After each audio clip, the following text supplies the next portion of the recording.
Hari ini kita masuk dalam seri ke-18 dalam kunci Nehemia meraih terobosan. Hari ini saya tidak berbicara tentang Roh Kudus, tetapi hari ini kita berbicara tentang kunci Nehemia dalam meraih terobosan. Kita ada di seri yang ke-18 Bapak Ibu Saudara. Minggu yang lalu kita berbicara tentang Ezra. Hari ini kita berbicara tentang Nehemia. Namun sebelum Bapak Ibu Saudara dan saya membahas tentang firman Tuhan, maka kita akan melihat sekilas tentang latar belakang Nehemia. Yang pertama, Nehemia adalah seorang juru minum pada zaman Raja Artasasta dari Kekaisaran Persia. Dan yang kedua, Bapak Ibu Saudaraku terkasih dalam Tuhan, sejarah singkat tentang Nehemia adalah Nehemia memiliki tugas dari Tuhan untuk membangun kembali tembok Yerusalem dan membawa pulang orang-orang Yahudi dari negeri pembuangan. Itu sekilas cerita tentang Nehemia, dan mari kita masuk dalam kebenaran firman Tuhan. Lihat satu kebenaran firman Tuhan yang terambil dalam Nehemia pasalnya yang ke-6. Nehemia pasalnya yang ke-6, ayat ke-15 sampai dengan ayatnya yang ke-16. Nehemia pasalnya yang ke-6, ayat 15 sampai dengan ayatnya yang ke-16 dikatakan demikian firman Tuhan. Maka selesailah tembok itu pada tanggal 25 bulan Elul dalam waktu 52 hari. Kemudian ketika semua musuh mendengar dan semua bangsa di sekeliling kami melihat, maka mereka sangat kehilangan muka, sehingga mereka mengetahui bahwa pekerjaan ini diselesaikan oleh Elohim kita. Amin untuk firman Tuhan. Nah, Bapak Ibu Saudaraku terkasih dalam Tuhan, visi dan realisasi adalah kunci kita dalam meraih setiap yang namanya terobosan dan keberhasilan. Sama-sama katakan dengan saya, visi dan realisasi adalah kunci saudara dan saya dalam meraih setiap terobosan dan kesuksesan di dalam kehidupan ini. Pertanyaannya adalah Bapak Ibu Saudara, apa itu visi? Saya ingin berbagi bagi Bapak Ibu Saudara yang menyaksikan siaran langsung ini. Apabila Bapak Ibu Saudara ingin mengalami terobosan, ingin mengalami kesuksesan, ingin mengalami yang namanya loncatan berkat demi berkat, maka saudara dan saya harus memiliki visi, dan saudara dan saya juga harus merealisasikan visi tersebut. Karena kunci saudara dan saya untuk meraih terobosan, meraih keberhasilan, baik itu di dalam keluarga rumah tangga, baik itu di dalam pelayanan, baik itu di dalam pekerjaan, baik itu di dalam karir dan seluruh aspek kehidupan kita, visi dan realisasi adalah kuncinya, saudaraku terkasih dalam Tuhan. Saya mengerti betul yang paling utama adalah anugerah Tuhan Yesus Kristus. Tetapi di dalam anugerah Tuhan Yesus Kristus, kita diberikan tanggung jawab untuk meraih terobosan tersebut. Oleh karenanya, visi dan realisasi harus kita jalani bersama-sama. Kembali ke pertanyaan yang tadi ditanyakan, apa sih itu Pastor visi? Nah, Bapak Ibu Saudara, kalau saya berbagi bagi Bapak Ibu Saudara, itu bukan berarti saya mengajari atau saya lebih tahu. Enggak, saya hanya sharing, saya hanya share what is the vision. Vision is the picture of the future. Visi adalah gambaran tentang masa depan kehidupan saudara dan saya. Kita hidup di tahun 2021, tetapi kita sudah melihat kehidupan kita di tahun 2022, 2023, 2024. Pak, itu namanya takabur dong, Pak. Itu namanya halusinasi dong, Pak. Bukan. Visi bukan hanya sekedar mimpi, tetapi visi adalah penglihatan tentang akan datang bagi kehidupan saudara dan saya. Sama-sama katakan dengan saya, visi adalah gambaran tentang masa yang akan datang. Amin. Tetapi bukan hanya tentang yang akan datang, tetapi itu juga berbicara tentang kehidupan saya, tentang kehidupan saudara, tentang keluarga kita, tentang masa depan kita. Nah, saudaraku terkasih dalam Tuhan, Nehemia memiliki visi dari Tuhan. Nehemia memiliki visi dari Elohim untuk membangun kembali tembok Yerusalem yang telah dihancurkan. Dan bukan hanya membangun kembali tembok Yerusalem yang telah dihancurkan, tetapi Nehemia juga memiliki visi dari Tuhan untuk membawa pulang umat Yahudi, orang Yahudi dari tanah pembuangan. Dan saudaraku terkasih dalam Tuhan, maafkan saya tetapi ini kenyataannya.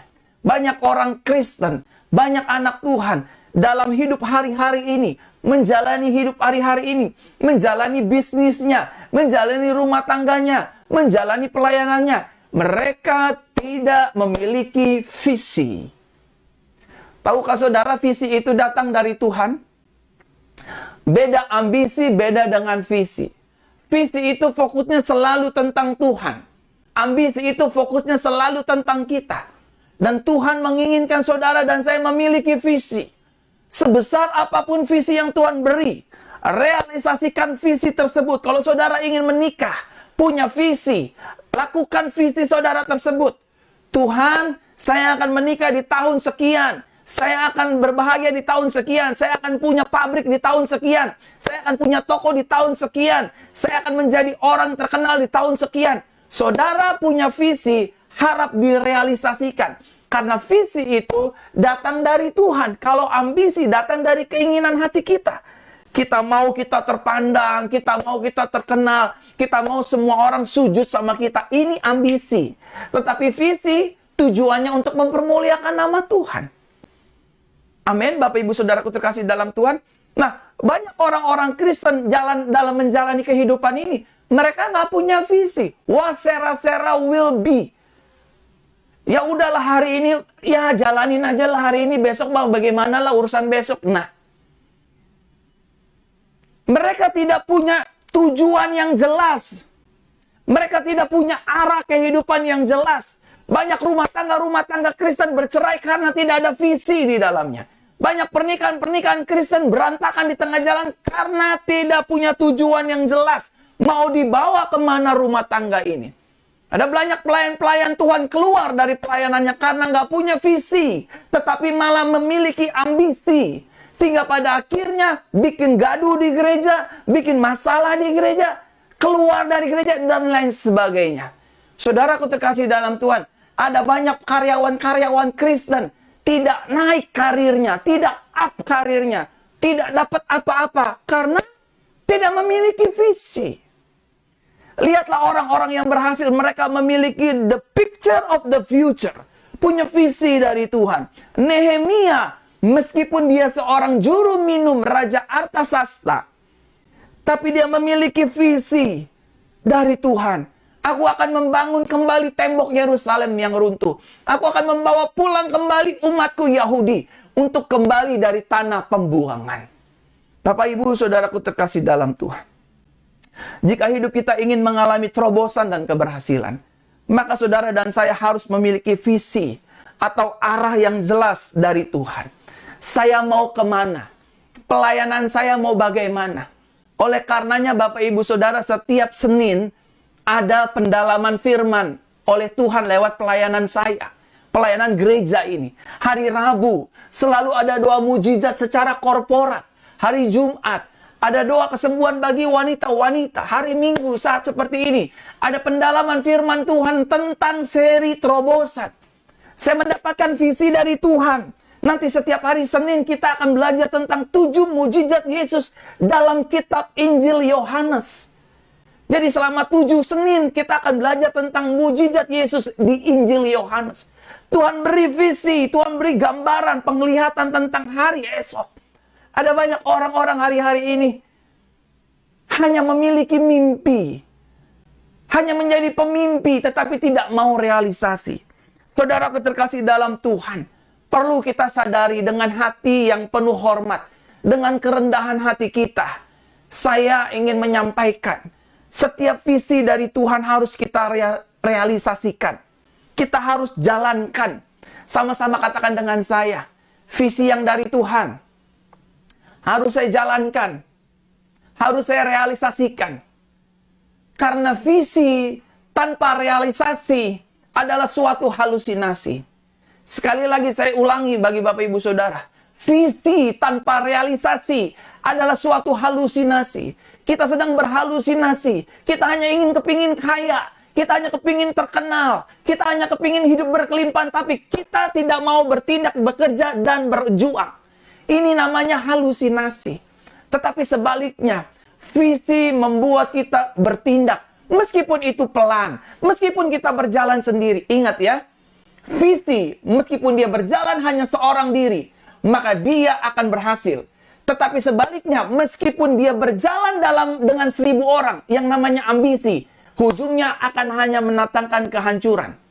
Meskipun dia didukung oleh 10.000 orang, tapi itu didasari dengan ambisi, makanya ujungnya akan hancur berantakan. Tetapi sebaliknya, meskipun tidak ada yang mendukung visi, ketika kita memiliki visi, kita hanya jalan 1 atau 2, 3 orang, maka ujungnya akan digenapi. Visinya akan berhasil. Visinya akan tergenapi. Bapak Ibu Saudaraku terkasih dalam Tuhan, saya ingin bersaksi sedikit Bapak Ibu Saudara. Boleh ya? Ini menjadi video kenang-kenangan, nanti akan saya putar di gereja Jesus Christ Church di JCC. Saudara, Tuhan memberikan visi bagi saya pada tahun 2005, 2006, 2009 bahwa saya diminta oleh Tuhan menjadi seorang gembala jemaat untuk mengembalakan satu gereja. Namanya Gereja Jesus Christ Church, Bapak Ibu Saudara. Saya sudah mendapatkan visi ini dari tahun 2005, 2006, 2009. Dan Tuhan ingatkan di 2016. Lalu Tuhan nyatakan di tahun 2018 saya menggembalakan Gereja Jesus Christ Church. Dan mulai menggembalakan Bapak Ibu Saudara. Dan Tuhan ingin memberikan Gereja Jesus Christ Church sebagai the great churches di seluruh dunia. Bukan hanya ada di Indonesia, tetapi juga di negara-negara lain. Saudaraku terkasih dalam Tuhan, saya diberikan visi untuk membangun satu gereja yang cukup besar dengan kapasitas 25.000 seat, 25.000 jemaat. Dan kami harus membangunnya di tengah kota jantung Jakarta. Semua orang bilang sama saya, kamu adalah pendeta yang gila. Kamu orang yang sudah tidak waras. Otak kamu sudah tidak masuk akal. Itu bukan visi dari Tuhan. Itu kesetanan kali. Banyak orang merendahkan saya. Banyak orang silih berganti meninggalkan saya dan pelayanan ini. Tapi saya melangkah senantiasa selalu bersama dengan visi Tuhan ini. Bahwa yang namanya Christ Kingdom atau Jesus Christ Church Grace Hall akan dibangun di atas tanah Jakarta sebesar 25.000 kursi. Itu akan menjadi gereja yang terbesar di Jakarta, Bapak Ibu Saudara. Dan ini bukan halusinasi, tetapi ini saya sudah jalankan. Dan dana yang kami harus butuhkan sekitar 500 miliar untuk pembelian tanahnya. Dan puji Tuhan oleh karena anugerah Tuhan, dana itu sudah mulai terkumpul sedikit demi sedikit. Dan orang-orang yang menertawakan saya dan membilang saya orang gila, saya ini orang stres, saya ini orang nggak tahu diri, dan macam-macam. Bahkan yang ngomong itu banyak pendeta-pendeta, banyak gembala-gembala juga yang mungkin mereka tidak memiliki visi dari Tuhan kali ya, sehingga mereka membicarakan yang jelek-jelek tentang visi Tuhan lewat hidup saya.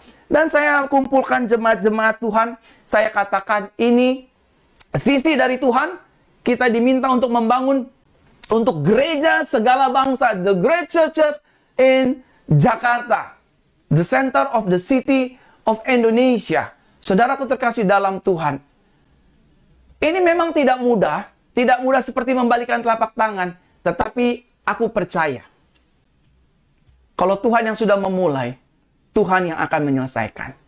Dana 500 miliar saudara hari ini sudah terpecah menjadi 400 miliar sekian.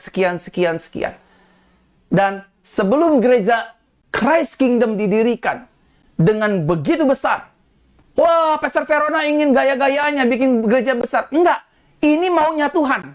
Saya juga sebagai manusia merasa nggak mampu. Tapi saya diberi kekuatan oleh Roh Kudus. Bersama Yesus saya mampu. Bersama Yesus saya pasti bisa. Bersama Yesus saya melihat perkara-perkara besar. Bersama Yesus saya akan ada di gereja Christ Kingdom, Jesus Christ Church. Gereja yang akan megah dan menampung 25.000 jemaat Tuhan. Kapan itu terjadi? Semua indah pada waktunya Tuhan. Tugas saya adalah melangkah, merealisasikan visi tersebut. Saudaraku terkasih dalam Tuhan. Kalau saudara punya visi, jalankan. Sekecil apapun visi itu, sebesar apapun visi itu. Mau kecil, mau besar, jalankan bersama dengan Tuhan. Maka saudara akan terkagum-kagum melihat Tuhan. Saudaraku terkasih dalam Tuhan, mohon dukung dalam doa visi yang Tuhan berikan bagi hidup saya. Dan buat saya, saudara jemaat-jemaat online adalah saudara-saudara saya. Setiap hari, setiap pagi, setiap malam saya berdoa buat Bapak Ibu Saudara. Saya berdoa untuk kesembuhan Bapak Ibu Saudara. Bapak Ibu Saudara, mari kita masuk dalam inti khotbah saya. Kunci keberhasilan Nehemia dalam meraih terobosan yang pertama. Lihat Nehemia pasal pertama, ayat 11a. Nehemia pasal pertama, ayat 11a dikatakan demikian, kunci pertama. Aku mohon ya Tuhan, arahkanlah telingamu dan perhatikanlah doa hambamu. Dan doa hamba-hambamu yang dengan kerelaan hati takut akan namamu. Kunci yang pertama Nehemia dalam meraih terobosan.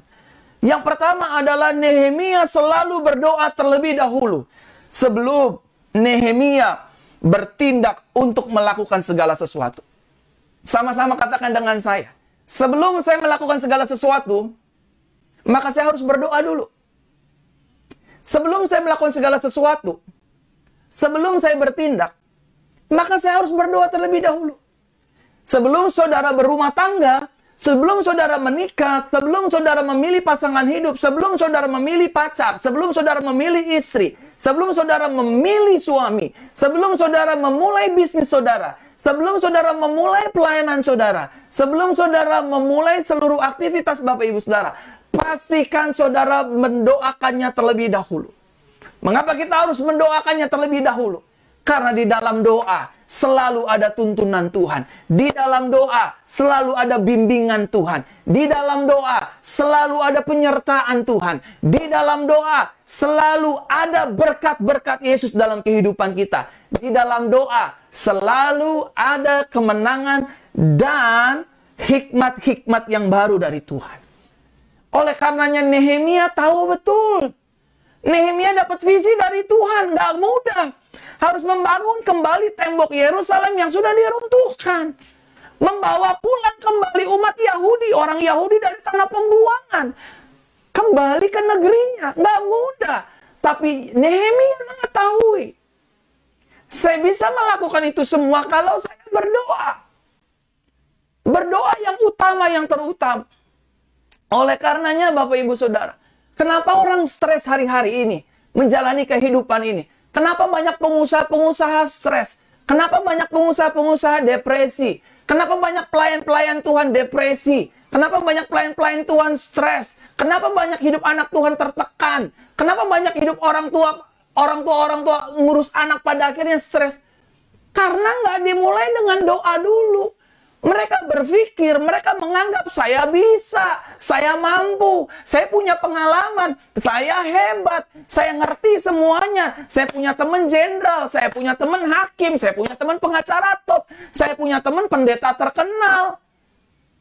Akhirnya ujung-ujungnya kecewa, saudara. Bukannya nggak ada anugerah Tuhan. Selalu saya katakan, anugerah mendidik kita untuk meninggalkan kefasikan. Salah satu jenis kefasikan adalah ketika kita mulai tidak mengandalkan Yesus lewat doa. Amin. Saudara dan saya harus memulai terlebih dahulu dengan doa. Setiap pelayanan-pelayanan saya mulai dengan doa. Karena saya tahu saya nggak sanggup berjalan sendiri. Musa berkata, Tuhan, kalau Tuhan nggak berjalan di pihak saya, nggak mimpin saya di depan saya nggak mau bawa keluar bangsa jutaan begini. Saya bisa mati konyol. Ada pujiannya, bila engkau tak besertaku, ku tak akan melangkah. Ku perlu Tuhan pimpin jalanku dengan kasih karuniamu. Pimpin langkahku setiap waktu. Berjalan dengan rohmu ya Tuhan. Nyatakan Tuhan pimpin jalanku.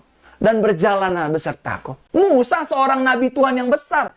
Dia bilang sama Tuhan, kalau engkau nggak pimpin aku Tuhan, aku nggak mau jalan. Nah, banyak orang Kristen sok tahu, sok jago, sehingga pada akhirnya rumah tangganya dihantam perselingkuhan. Rumah tangganya dihantam kekerasan. Rumah tangganya dihantam dengan badai ekonomi. Nggak bisa tahan. Ujungnya bercerai. Ujungnya tuntut-tuntutan. Ada banyak pelayan-pelayan Tuhan dalam melayani Tuhan juga ngerasa sok jago. Saya kan pinter khotbah. Saya kan jago berdoa. Nggak ngandelin Tuhan. Nggak berdoa terlebih dahulu. Akhirnya kecewa. Akhirnya keluar dari gereja. Akhirnya bikin huru-hara. Ngerti saudaraku terkasih dalam Tuhan. Firman ini juga berlaku untuk saya. Oleh karenanya kemanapun saya pergi, kemanapun saya melangkah, istri saya saksi hidupnya. Putri saya usia 4 tahun itu saksi hidupnya. Berangkat pagi-pagi, bangun pagi saya berdoa. Istri saya berdoa. Anak saya berdoa. Selesai mandi, siap segala sesuatunya, mau keluar dari rumah, kami berdoa. Tuhan lindungi kami. Meskipun Jakarta zona merah, kami tetap ada di zona hijaunya Tuhan. Artinya kami nggak ketularan COVID. Kami dilindungi dari COVID. Kami doa sama Yesus. Yesus tolong kami. Di perjalanan dilindungi, diselamatkan. Pulang dengan selamat. Waktu pulang dari ngantar istri dan putri saya kembali berdoa, Tuhan terima kasih. Saya selamat. Saya nggak kecelakaan, saya nggak ketular virus. Nanti sore saya mau jemput istri saya berdoa lagi, Tuhan tolong sertai saya. Saya tetap di zona hijaunya Tuhan. Pulang dari antar istri sampai rumah, kita kumpul lagi, saya, istri, anak berdoa lagi. Tuhan terima kasih, kami dijauhkan dari kecelakaan, dari penularan virus COVID. Terima kasih Yesus. Akhirnya kita hidup biasa lagi, makan, minum, bercengkrama. Atau saya pelayanan hari Senin atau hari Rabu atau hari Jumat. Malam sebelum tidur kami mengucap syukur lagi. Kami berdoa. Tuhan terima kasih sepanjang hari ini kami sehat. Kami diberkati, kami makan, kami minum. Akhirnya hidup kami sepanjang hari dituntun oleh Roh Tuhan. Saya minta sama Bapak Ibu Saudara, ini udah akhir zaman. Iblis sedang bekerja giat-giatnya. Jangan ngerasa so hebat. Saudara boleh jadi pengacara yang luar biasa. Saudara boleh ada sebagai orang kaya raya. Puji Tuhan. Tapi jangan ngerasa hebat. Hati-hati saudara. Hidup ini memang karena anugerah Tuhan. Tetapi jangan lupa. Kita mesti berdoa. Ketika kita berdoa, mujizat Tuhan nyata. Ketika kita berdoa, Tuhan di pihak kita. Ketika kita berdoa, seluruh malapetaka akan dihalaukan dari jalan langkah kaki kita. Ketika kita berdoa, kita akan melihat pintu-pintu berkat dibukakan. Ketika kita berdoa, kita akan melihat Tuhan membela hidup kita. Ketika kita berdoa, kita akan melihat Tuhan di pihak kita. Ada banyak anak Tuhan bilang begini, doa melulu, bosen. Apa-apa doa. Doa adalah gaya hidup orang percaya, saudara. Doa adalah kebutuhan kita. Tuhan mah nggak butuh kita, saudara. Tuhan tuh berkuasa. Kita yang butuh Tuhan. Dengan cara apa kita butuh Tuhan? Dengan cara apa konektivitas kita dengan Tuhan? Yang paling mudah dia berdoa. Ada saudara bilang mungkin begini, Pak, tapi saya nggak bisa berdoa, Pak. Saya nggak seperti diaken, Pak. Nggak seperti penatua, Pak. Nggak seperti pengerja gereja. Nggak seperti Bapak, jago doanya panjang lebar. Saudara, minggu yang lalu, saya udah sampaikan tentang doa. Apa sih itu doa? Saya jabarkan yang Roh Kudus ajarkan kepada kita semua lewat hidup saya. Doa adalah bahasa ungkapan hati dan tetesan air mata yang dapat dimengerti oleh Tuhan Yesus itu sendiri. Itu doa. Amin. Doa adalah bahasa ungkapan hati dan tetesan air mata yang hanya bisa dimengerti oleh Tuhan itu sendiri. Seringkali gereja nggak ngertiin kita, seringkali pendeta nggak ngertiin kita, seringkali gembala nggak ngertiin kita. Tapi waktu kita nangis, hati kita bergumam, Tuhan tahu. Karena di dalam hati dan di dalam air mata terdapat keluh kesah manusia, sukacita manusia, dan kerinduan harapan manusia. Nehemia berdoa terlebih dahulu sebelum dia membangun tembok Yerusalem. Membawa pulang umat Israel. Dia berdoa terlebih dahulu. Sama-sama katakan dengan saya harus berdoa. Sekali lagi sama-sama katakan dengan saya harus berdoa. Saudaraku terkasih dalam Tuhan. 4.122 orang. Lihat ini baik-baik. Bisa dibaca? Kelihatan? Bapak Ibu Saudara, ini adalah pokok doa yang sebelum saya berdoa, saya doa dulu sama Tuhan. Tuhan, malam ini saya mau doa apa buat jemaat-Mu? Yang pertama, setiap kelemahan tubuh harus didoakan.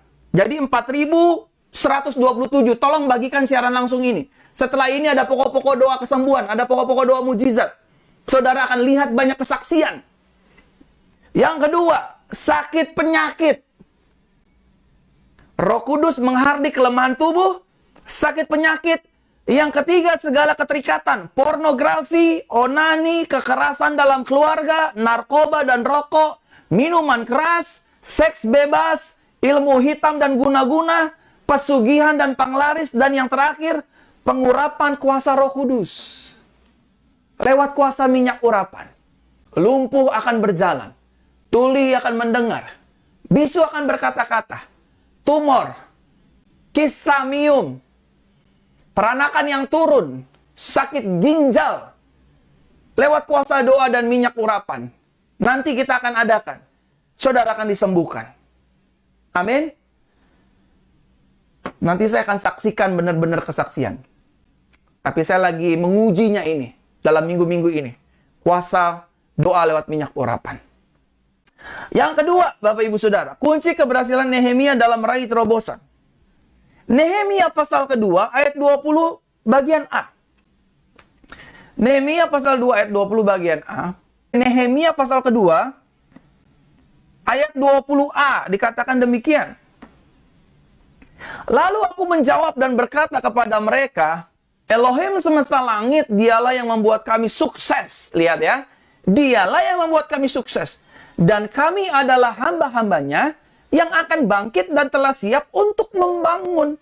Kunci Nehemia yang kedua untuk meraih keberhasilan adalah, dan terobosan, kunci yang kedua, Nehemia menyadari bahwa setiap kemenangannya berasal dari Tuhan. Ini kunci keberhasilan kita yang kedua. Saya ngerti saudara orang kaya. Saya ngerti saudara pejabat tinggi negara. Saya mengerti saudara punya pangkat dan kedudukan. Tetapi ketahuilah, kalau bukan Tuhan yang memberikan kemenangan, saudara akan kalah. Kalau bukan Tuhan yang membela, saudara akan kalah. Meskipun saudara orang miskin, maaf ya, meskipun saya orang miskin, meskipun saya orang kaya, kalau Tuhan di pihak saya, nggak ada yang bisa mengalahkan kita. Nehemia tahu betul, Tuhan yang menyertai, Elohim yang menyertai, Yahweh yang memberkati, dia mau menjalankan visinya. Saudaraku terkasih dalam Tuhan, orang mau ninggalin kita, silakan. Selama Tuhan beserta kita, selama kita tidak ngaco-ngaco, selama kita tidak arogan, Tuhan yang akan beserta dengan kita. Saudaraku, Nehemia tahu betul kunci yang kedua adalah Nehemia menyadari kemenangannya datang dari Tuhan. Saya berharap hari ini kepada pengusaha-pengusaha yang menyaksikan siaran langsung ini, usaha saudara berhasil karena Tuhan. Bisnis saudara berhasil itu karena Tuhan. Pelayanan saudara berkembang itu karena Tuhan. Rumah tangga saudara diberkati itu karena Tuhan. Bahkan seluruh aspek kehidupan kita diberkati itu karena Tuhan. Pastikan betul, hidup saya bisa berkelimpahan. Hidup saya tidak miskin, hidup saya berkelimpahan, hidup saya kaya raya. Hidup saya sehat. Semua karena Tuhan. Semua karena Tuhan. Semua karena anugerah Yesus. Amin. Dan yang ketiga, Bapak Ibu Saudara, Nehemia pasal 4, ayat pertama, 3-6. Dikatakan demikian. Ketika Sanbalat mendengar bahwa kami membangun tembok, maka bangkitlah amarahnya dan ia sangat sakit hati. Lalu mengolok-olok orang Yahudi. Di hadapan saudara-saudaranya dan tentara Samaria, ia berkata, orang Yahudi yang lemah ini sedang melakukan apa?